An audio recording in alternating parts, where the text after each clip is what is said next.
सदाशिवसमारम्भां शङ्कराचार्यमध्यमाम् अस्मदाचार्यपर्यन्तां वन्दे गुरुपरम्पराम्।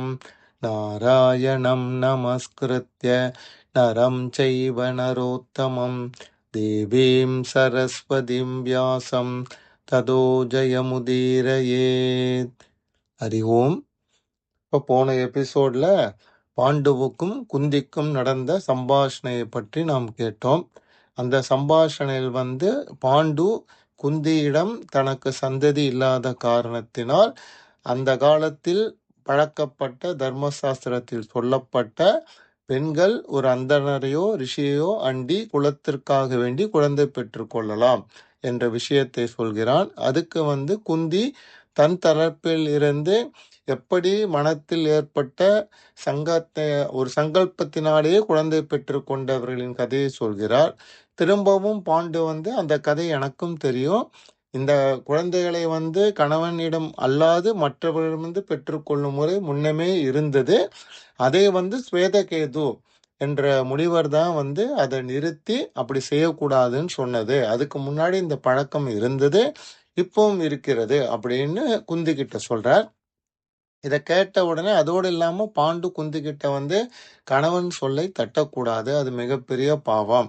அதனால் நான் இப்போ உனக்கு ஆக்ஞை இடுகிறேன், நீ நான் சொல்லுகிறபடி ஒரு நல்ல அந்தணரை தேர்வு செய்து சந்ததியை பெற்றுக்கொள்னு சொல்றாரு இல்லையா. அதுக்கு குந்தி உடனே சொல்றார், உங்களுடைய வார்த்தையை தட்ட வேண்டும் என்ற எண்ணம் எனக்கு கிடையாது, இருந்தாலும் எனக்கு கிடைத்த ஒரு வரனை பற்றி உங்களுக்கு சொல்கிறேன்னு சொல்லிட்டு துர்வாச முனிவரிடம் இருந்து குந்திக்கு மந்திரம் கிடைத்ததும் அந்த மந்திரன் மூலியமாக அவர் எந்த தேவதையை பிரார்த்திக்கிறார்களோ அவர்களுடைய அம்சமாக குழந்தை பிறக்கும் என்ற விஷயத்தையும் சொல்கிறார். இந்த விஷயத்தை கேட்டு கொண்டிருக்கிற நம் சட் சங்கட் சார்கள் இந்த காலத்திலும் இப்போ நடைமுறையில் இருக்கக்கூடிய விஷயங்களை ஒத்து பார்க்கலாம். இப்பொழுதும் கூட குழந்தை இல்லாத தம்பதியினர் வேறு விஞ்ஞான முறைகள் மூலமாக குழந்தையை பெற்றுக்கொள்கிறார்களே என்பதை நினைவில் கொள்ளுமாறு கேட்டுக்கொள்கிறேன். இப்படி குந்திக்கு கிடைத்த வரத்தை பற்றி கேள்விப்பட்ட பாண்டு மிகுந்த சந்தோஷம் அடைந்தான். தன்னுடைய துக்கம் தீர்வதற்கான வழி கண்டுவிட்டு விட்டதாக சந்தோஷம் அடைந்தான். அப்பொழுது குந்தி பாண்டுவின் இடத்தில் சொல்கிறாள், உங்களுடைய பேச்சை நான் மீற வேண்டும் என்கிற ஆசை எனக்கு கிடையாது. இப்ப நான் சொன்ன விஷயத்திலிருந்து நீங்க 2 விஷயத்துல ஏதாவது ஒண்ணு சூஸ் பண்ணலாம். ஒண்ணு நான் சொன்ன எனக்கு தெரிஞ்ச மந்திரத்தை உபதேசித்து ஏதாவது ஒரு தேவதையிடம் இருந்து குழந்தையை பெற்றுக்கொள்ளலாம், அல்லது அது உங்களுக்கு தேவையில்லாத பட்சத்தில் நீங்களே எந்த அந்தணர்ன்றதை அடையாளம் பிடித்து சொல்லுங்கள், அவர்கிட்ட இருந்து நம்ம குழந்தையை பெற்றுக்கலாம், எதுவா இருந்தாலும் எனக்கு சம்மதம் அப்படின்னு குந்தி சொன்ன உடனே பாண்டு சொல்றான், நீ ஒரு அந்தணரை அண்டியோ இல்லை ஒரு ரிஷியை தேடி போயோ சந்ததியை விருத்தி பண்ண வேண்டும் என்றால் அதுக்கு காலதாமதமாகும். அதற்கு பதிலாக உனக்கு துர்வாச முனிவிடம் இருந்து கிடைத்த மந்திரத்தை உபயோகித்து இந்த க்ஷணமே நீ தேவதையை ஆவாகனம் செய்து குழந்தையை பெற்றுக்கொள்வாயாக என்று அனுமதி கொடுக்கிறான். உடனே குந்தி சொல்ற, நீங்க சொல்லுங்க, நான் எந்த தேவதையை நினைத்து பிரார்த்தனை செய்ய வேண்டும் அப்படின்ன உடனே எனக்கு குரு வம்சத்துல என்னுடைய சந்ததியினருக்கு ஏற்ற பிரகாரம் தர்ம நியாயத்தில் சிறந்த ஒரு குழந்தையை நீ பெற்று கொடுக்க வேண்டும். அதற்காக கேட்டும் வரத்தை கொடுக்கக்கூடிய தர்ம தேவதையை நினைத்து அவர்களிடத்தில் ஆவாகனம் செய்து மந்திரத்தை உச்சரிப்பாயாக, உடனடியாக நீ இந்த வேலையை ஆரம்பி அப்படின்னு சொன்ன உடனே குந்தி என்ன பண்றா, தன்னுடைய கணவராகிய பாண்டுவை பிரதட்சணம் செய்து நமஸ்காரம் செய்து அவரிடத்தில் ஆசி பெற்று குளித்துவிட்டு மிக மிக சுத்தமாக நியமத்தோடு தர்ம தேவதையை வணங்கி அந்த மந்திரத்தை சொல்கிறாள். சொன்ன அந்த நேரத்திலேயே தர்மதேவன் அவரிடத்தில் பிரத்யட்சமாக என்ன வேண்டும் என்று கேட்க குந்தியானவள் எனக்கு ஒரு குழந்தையை கொடுங்கள் என்று மட்டுமே சொல்கிறாள். சொன்ன உடனேயே அந்த தர்ம தேவதையின் அருளால் அவருடைய அம்சங்களை எல்லாம் கொண்ட ஒரு அழகான ஆண் குழந்தையானது குந்தி தேவிக்கு பிறக்கிறது. குந்தி தேவி அந்த கர்ப்பத்தை தாங்கி அந்த குழந்தையை பெற்று எடுத்த உடனே அந்த குழந்தை பிறக்கும் பொழுது மிக பிரகாசமாக மிக பெரிய கைகளோடு தர்மதேவனின் குணங்களை ஒற்ற குழந்தையாக பிறக்கிறது. அந்த குழந்தை பிறந்த நேரத்தில் அசரீரியானது சொல்கிறது, இந்த குழந்தையானவன் தர்மதேவதையின் அங்கமாகியபடியால் இவன் இந்த லோகத்தில் யுதிஷ்டிரன் என்று அழைக்கப்பட போகிறான். இவன் தர்மத்திற்கு காவலனாக இருக்கப் போகிறான். தர்மம் அன்றி இவனிடத்தில் இருந்து எந்த ஒரு காரியமும் நடக்கப் போவது கிடையாது. இந்த உலகத்தில் மிகப்பெரிய புகழை பெறப் போகிறான். ஒழுக்கமும் தர்மமும் புகழும் பெற்ற ஒரு ராஜாவாக இறக்கப் போகிறான் அப்படின்னு இவர் அசரீரி வருகிறது. அந்த சமயத்துல நான் முன்னமே சொன்ன மாதிரி காந்தாரிக்கு வியாச பகவானின் அருளாலும் சிவபெருமானின் அனுகிரகத்தாலும் 100 குழந்தைகள் பிறக்கப் போகிறது என்ற வரம் கேட்ட பின் அவளுக்கு கர்ப்பம் உண்டாகிறது. அந்த கர்ப்பம் உண்டாகி 1 வருஷம் ஆன பிறகு கூட குழந்தைகள் பிறக்கவில்லை. தற்சமயம் யுதிஷ்டன் பிறந்து விட்டான்.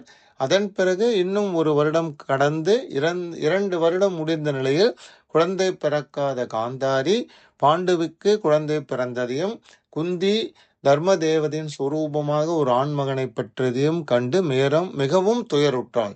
சுபலனின் மகளாகிய காந்தாரி இந்த மாதிரி குந்திக்கு சூரியனுக்கு ஒப்பான குழந்தை பிறந்ததை கேள்விப்பட்டு தனக்கு பிறக்காததனால் தன்னுடைய கர்ப்பம் நிறைந்த வயிறை தானே ஓங்கி உதைக்க இடித்து கொள்கிறாள். அந்த இடிப்பதின் காரணமாக அவளின் கர்ப்பத்தில் இறந்த இரும்பு குண்டு போன்ற மிக கெட்டியான ஒரு மாமிச பிண்டம் வெளிவருகிறது.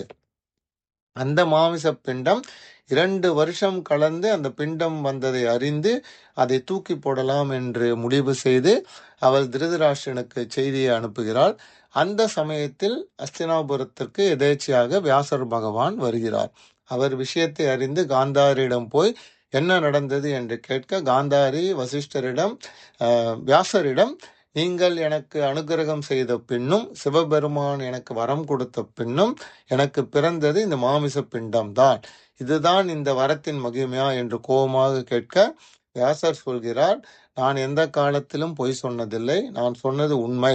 உனக்கு கண்டிப்பாக 100 புத்திரர்கள் இருக்கிறார்கள் என்பது சிவபெருமானின் வரம். அது நிச்சயமாக நடைபெறும். நான் ஏன் பொய் சொல்ல போகிறேன் என்று சொல்லிவிட்டு உடனடியாக அவர் என்ன சொல்றாருன்னா, 100 குடங்களை சுத்தமான நெய்யினால் நிரப்பி கொண்டு வருமாறு அவர் உத்தரவிடுகிறார். உடனே என்ன ஆகுது, 100 குடங்கள்ல நெய்யை நிரப்பி எல்லாரும் கொண்டாரா. இவர் என்ன பண்றார், தன்னுடைய கையினால் குளிர்ந்த ஜலத்தை எடுத்து அந்த மாமிச பிண்டத்தை நன்றாக கழுவி விட்டு அதை சிறு சிறு ஒரு கட்டை விரல் சைஸ் பிண்டங்களாக பிடிக்கும் போது 101 பிண்டங்கள் வருகிறது. அவை எல்லாவற்றையும் அந்த நெய் நிரம்பிய குடத்தில் நிரப்பி அவர் காந்தாரியிடம் சொல்கிறார், இந்த குடங்களை பத்திரமாக பார்த்து கொண்டு வர வேண்டியது உன்னுடைய கடமை. இந்த காலம் முடியும் பொழுது இந்த குடங்கள் வெடிக்கும். வெடித்த சமயத்தில் அந்த குடங்களில் இருந்து உனக்கு புத்திரர்கள் உருவாவார்கள் அப்படின்னு சொல்லிட்டு அந்த குடங்களை எல்லாம் பத்திரமா வரிசையா ஒரு இடத்துல வைக்க சொல்கிறார். இப்படியாக கட்டளையிட்டப்பட்ட வியாசர் அந்த அரண்மனையை விட்டு இமயமலையை நோக்கி அவர் தபம் பண்ணுவதற்காக சென்று விடுகிறார். இப்படி அவர் சொன்ன நாட்களுக்கு பிறகு ஒரு முதல் குடமானது வெடிக்கிறது. அதிலிருந்து துரியோதனன் பிறக்கிறான். துரியோதனன் பிறப்பதற்கு முன்னமேயே யுதிஷ்டிரன் பிறந்த காரணத்தினால் அவன் மூத்தவனாகவும் குருவம்சத்து ராஜ்யத்திற்கு உரியவனாகவும் கருதப்படுகிறான். இப்பொழுது துரியோதனன் குடத்திலிருந்து வெளிவந்த சமயத்தில் உலகத்தில் உள்ள எல்லா இடங்களிலும் ஒரு அசுப நோக்கங்கள் தெரிகின்றன. இரத்த மழை பொழிகிறது, காற்று மிகவும் வேகமாக வீசுகிறது, விளக்குகளெல்லாம் அணைந்து போகின்றன, நாடே இருளில் மூழ்கிறது. அதை கண்டு நமது திருதராஷ்டிரனும் மற்றவர்களும் பயந்து போகிறார்கள். இப்படி துரியோதனன் பிறந்த அடுத்த தினமே பாண்டுவானவர் என்ன சொல்கிறார், குந்தியை நோக்கி, எனக்கு நீ தர்ம சிந்தனை உள்ள அழகான ஒரு குழந்தையை பெற்று கொடுத்து விட்டாய். இப்பொழுது இந்த உலகத்திலேயே பலவானாகிய ஒரு குழந்தை எனக்கு வேண்டும் அப்படின்னு கேட்கிறார். அந்த சமயத்துல அதுக்கு எந்த தேவதையை நான் உபாசனை செய்ய வேண்டும் என்றவுடன் பாண்டு சொல்கிறார், தேவர்களில் சிறந்தவன் வாயு. அதனால வாயு பகவானை மனதில் நினைத்து மந்திரத்தை சொல்லி மிக பலசாலியான ஒரு குழந்தையை பெற்று கொடுப்பா என்று சொன்ன உடனே குந்தி என்ன பண்றா, மறுபடியும் தன் கணவரை வணங்கி நியமங்களை கடைபிடித்து வாயு பகவானை மனதில் நினைத்து அந்த மந்திரத்தை சொல்ல துர்வாசஸ் விதிப்படி அந்த வாயு பகவான் நேரில் தோன்றி என்ன வேண்டும் என்று கேட்க குந்தி ஞானமுட்டு எனக்கு மிக பலமுள்ள ஒரு குழந்தை வேண்டும் என்று கேட்டவுடனே வாயு பகவான் அதனை அருளி அவருடைய அம்சத்தினால் குந்திக்கு ஒரு மிக அழகான மிக சக்தியுள்ள ஒரு குழந்தை பிறக்கிறது. அந்த குழந்தை பிறந்த உடனேயே ஒரு அசரீரி வாக்கு என்ன சொல்றதுன்னா, இவன் இருக்கும் பலசாலிகளுக்கெல்லாம் சிறந்தவனாக பிறந்திருக்கின்றான். இந்த குமாரனுடைய பலத்தை கேள்விப்பட்ட உடனே இந்த உலகத்தில் இருக்கிற எல்லா ராஜாக்களும் பயந்து விடுவார்கள்னு ஒரு அசரீரி வருது. அதே மாதிரி பீமன் பிறந்த உடனேயே அந்த லோகத்துல இருக்கக்கூடிய அரசர்கள்லாம் தானாகவே உடம்பு நடுங்கினார்களாம். எல்லாருக்கும் பயம் வந்துட்டான். அதே மாதிரி அந்தந்த தேசங்களில் போய் கொண்டிருந்த வாகனங்கள்லாம் உடைந்து விட்டனவா. இதை கண்டு உலகத்தில் உள்ளவர்கள்லாம் என்ன ஆயிற்று, ஏதோ ஒரு பலசாலி பிறந்திருக்கிறான் என்ற எண்ணம் அவர்களுக்கு வந்துவிட்டது. அப்படிப்பட்ட பலசாலியான பீமனை குந்தியானவள் பெற்றெடுத்தாள் அப்படின்னு சொல்லிட்டு, பீமன் எவ்வளவு பலசாலி அப்படின்னா, பீமன் பிறந்த மாத்திரத்திலேயே ஒரு ஆச்சரியமான விஷயம் நடந்ததாம். அதாவது குந்தி பீமன் பெற்றெடுத்து 10 தினங்களுக்கு பிறகு ஆற்றில் குளித்து அந்த குழந்தையை தூக்கி கொண்டு வரும்போது அவளை நோக்கி ஒரு மிக கடுமையான பயங்கரமான புலி ஒன்று வந்துடுத்து. அந்த புலியை பார்த்து குந்தி பயப்படத் தொடங்கினால், அந்த சமயத்தில் எப்பொழுதும் குந்தியை பாதுகாக்கும் பொருட்டு அவளை பின்தொடரும் பாண்டு தன் கையில் இருந்த வில்லினால் 3 அம்புகளை அடிக்கிறான். அந்த 3 அம்புகளும் புலியை பிளக்கின்றன. அந்த சமயத்தில் பயந்து போன குந்தி அந்த மலை மேலே ஏறத் தொடங்குகிறாள். பயந்து நடுங்கிக் கொண்டு மலையில் ஏறும் குந்தியானவள் தன்னுடைய இடுப்பில் இருந்த குழந்தையை விட்டு விடுகிறாள். அப்படி வழிக்கு விழுந்த குழந்தையானது நேரடியாக அந்த மலையிலிருந்து கீழே விழுகிறது. அப்ப பாண்டு பயந்து போய் தன்னுடைய குழந்தைக்கு என்ன ஆயிடுத்தோ அப்படின்னு பார்க்கறதுக்கோசரம் வில்லையும் அம்பையும் போட்டுட்டு அந்த மலையிலேருந்து கீழே இறங்கி பார்த்தா, குந்தியின் இடுப்பிலிருந்து பிறந்த குழந்தை எப்படி இந்திரனால் விடப்பட்ட வஜ்ராயுதம் போல அங்கிருந்த பெரிய பாறாங்கல்லை தூள் தூளா உடைச்சிருத்தான். அதை பார்த்த உடனே பாண்டுவுக்கும் குந்திக்கும் அவ்வளோ பெரிய ஒரு சந்தோஷம். இந்த குழந்தையின் வலிமையும் சக்தியும் எப்பேற்பட்டது என்பதை அவன் பிறந்த உடனேயே கண்டுபிடித்து விட்டதாக சொல்லப்படுகிறது. மிகுந்த எல்லா நல்ல கிரகங்களும் சேர்ந்த தினத்தில் பிறந்தவர்களாக பீமனும் யுதிஷ்டனும் இருந்தார்கள் என்று சொல்றார். அதே மாதிரி திருதராஷ்டிரன் பிறந்த சமயத்துல கழுதைகள்லாம் கத்தர்தான். அப்புறம் கழுகுகளும் காக்கைகளும் மாம்சம் தின்னும் குரூரமான பட்சிகளும் அமங்கலமான சப்தத்தோட இங்கேயும் அங்கேயும் கத்தின்னு இருக்கான். பெரிய காற்று அடிக்கிறதான். தானாகவே நெருப்பு பற்றி கொண்டு வீதிகள் எல்லாம் நெருப்பா இருக்கான். இதை பார்த்த திருதராஷ்டிரன் ரொம்ப பயம் அங்க இருக்கிற நிறைய பிராமணர்கள் மற்றும் பீஷ்மர் விதுரரை எல்லாரையும் உடனே வர சொல்லி கூப்பிடுறான். குரு வம்சத்துக்கு என்ன ஆகிவிட்டது, ஏன் இப்படி அசுபமான இதெல்லாம் தோன்றது அப்படின்னு அவளை கேட்கும்போது விதுரர் பார்த்த உடனே விதுரர் சொல்றாராம், யுதிஷ்டன் நமது குலத்தை விரித்து செய்வதற்காக பிறந்திருக்கக்கூடிய மூத்த ராஜகுமாரன். அவன் குணங்களினால் ராஜ்யத்தை ஆளுவதற்கு யோகியமாக இருக்கிறான். ஆனால் இப்பொழுது பிறந்த திருதராஷ்டிரனை பற்றி நாம் சொல்வதற்கு ஒன்றுமில்லை. ஏனென்றால் இவன் பிற்காலத்தில் ராஜா ஆகுவானா ஆக மாட்டானா அப்படின்றது தெரியலையே. இந்த சகுனங்கள்லாம் மிக அமங்கலமான விஷயத்தை தெரிவிக்கின்றனவே அப்படின்னு ஒரு பயம் வந்துடுது. அதை கேட்ட உடனே விதுரன் திருதராஷ்டிரனுக்கு மறுபடியும் சொல்றார், எல்லா திசைகளிலும் இம்சிக்கப்படுகின்ற கொடிய பிராணிகளும் அமங்கலமான துணியுள்ள நரிகளும் கத்துகின்றன. இந்த நிமிஷங்கள்லாம் பார்ப்பதற்கே பயமாக இருப்பதனால கண்டிப்பாக இது நம் ராஜ்யத்திற்கும் நம் வம்சத்திற்கும் உயர்ந்த செயல் அல்ல அப்படின்னு எல்லாரும் சொல்றா. இப்ப விதுரர் திருதராஷ்டிர மகாராஜா கிட்ட மற்ற பிராமணர்களோடு கலந்து கூடிவிட்டு வரும் விஷயத்தை சொல்கிறார். அவர் சொல்றார், திருதராஷ்டிர ராஜாவே, உங்களுக்கு ஜேஷ்ட புத்திரன் பிறந்த போது இந்தமான பயங்கரமான நிமித்தங்கள்லாம் இருக்கு இல்லையா, இது எதை குறிக்கிறது அப்படின்னா, உமது புத்திரனால இந்த குலமானது நிச்சயமாக கெடுப்பட போகிறது. இந்த புத்திரனை நீங்கள் விட்டால்தான் இந்த குலம் ஸ்வீகரிக்கப்படும், அதாவது இது காக்கப்படும். அவனை விடுவதுதான் இதற்கு பரிகாரம். அதனால இந்த புத்திரனை காப்பாற்றணும் அப்படின்ற ஆசையில நீங்க ஏதாவது முயற்சி பண்ணேன்னா உங்களுக்கும் இந்த குலத்துக்கும் மிகப்பெரிய தீங்கு வரும். அதனால இந்த துரியோதன ராஜாவை நீங்க அவன் கண்ணை பாருங்க, இப்பவே அப்படி சிவந்து போயிருக்கு. இவன் குலத்துக்கு உகந்த புத்திரனே கிடையாது. சத்திரியர்களுக்கு கண்டிப்பாக நாசத்தை கொண்டு வரப் போகிறான். அதனால இந்த ஒரு புத்திரன் இல்லாம பாக்கி 100 புத்திரர்களோடு நீங்க சந்தோஷமாக இருக்கலாம். அதனால குலத்துக்கு சௌகரியத்தை செய்ய வேண்டும், இந்த குலத்துக்கு நல்லதே செய்ய வேண்டும் என்று நீங்கள் விரும்பினால் இந்த ஒரு புத்திரனை மட்டும் நீங்க விட்டுடுங்கோ. இது எல்லாருக்கும் நல்லது, உலகத்துக்கும் நல்லது. அதே மாதிரி தர்மம் என்ன சொல்றது அப்படின்னா, ஒருவனால் குலத்துக்கும் உலகத்துக்கும் சேமத்தை செய்ய வேண்டும். ஒரு குலத்திற்காக ஒருவனை விட வேண்டும்.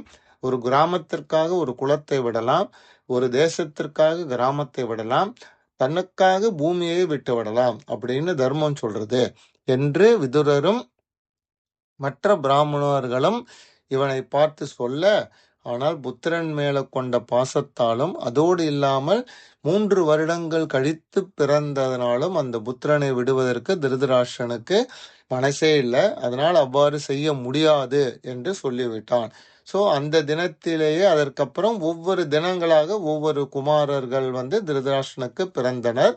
அந்த 100க்கு மேல் பிறந்தவர்களுக்கு அப்புறம் ஒரு பெண்ணும் திருதராஷ்டிரனுக்கு பிறந்தாள்.